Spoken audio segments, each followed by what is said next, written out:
Hello everyone, it's Adam here. We have 42,000 miles on the Golf R.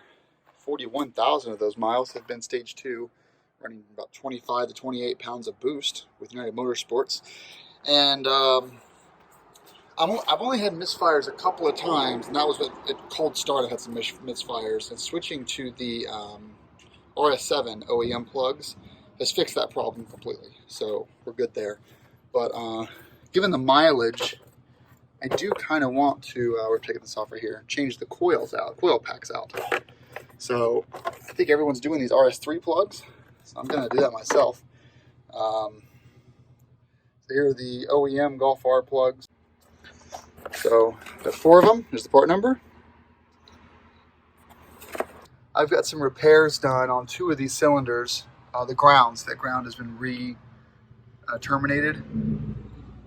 Just because this right here gets super weak, this little copper. This tends to get rusted together. That's why I had these 2 have torn. Well, I did one of them and my mechanic did another one. So I had to get a 10mm and I had to shave down this bit here with the machine to get this to fit in there, like that. Then I take my 10mm socket and loosen that up. Just get it to basically break that rust seal. Okay.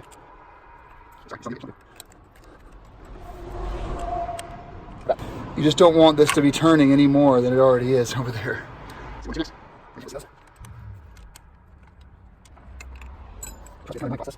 is the only way I figured out how to get this to break.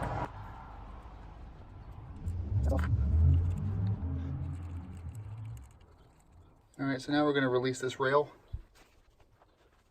Just push on there. Be as gentle as possible on these. There we go. Got all those 4. Kind of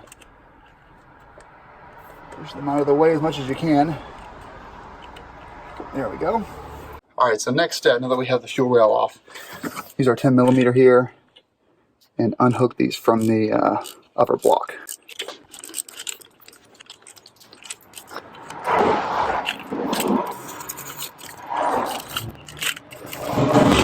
And those all have a little bit of NSCs on them from me, and I recommend you guys do the same thing when you're installing these.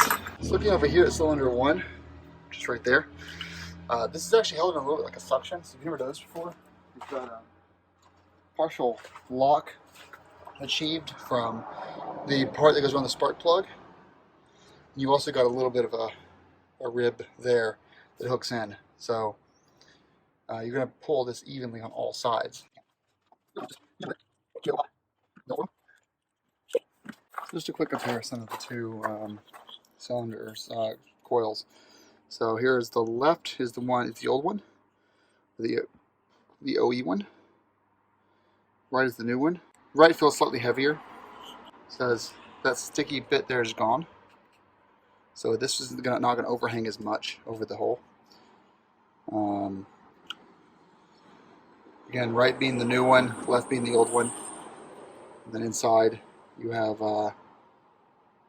different design there, and the actual connectors are the same.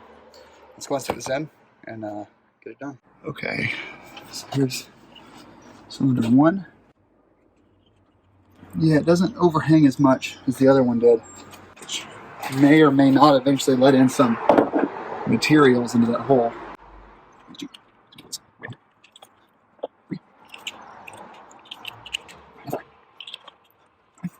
If you can, put some NSCs on these, just a light bit, because water will get down there and start to rust it a little bit.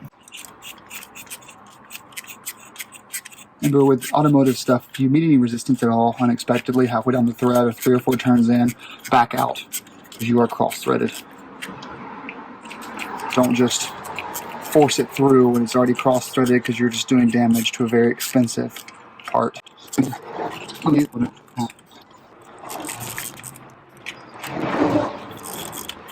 These lined up.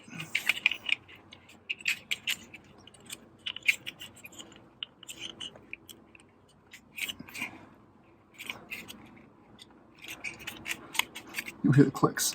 They're not very loud clicks. Now, it's a good idea after you do this install to load up VACCOM and check for any misfires. And I'll say it's entirely possible that you may get one when you start up, but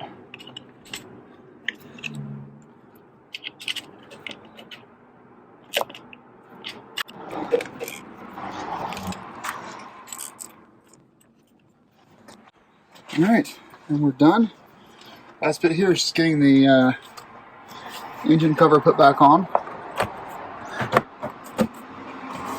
And you have replaced your coil pack in your Golf R or GTI.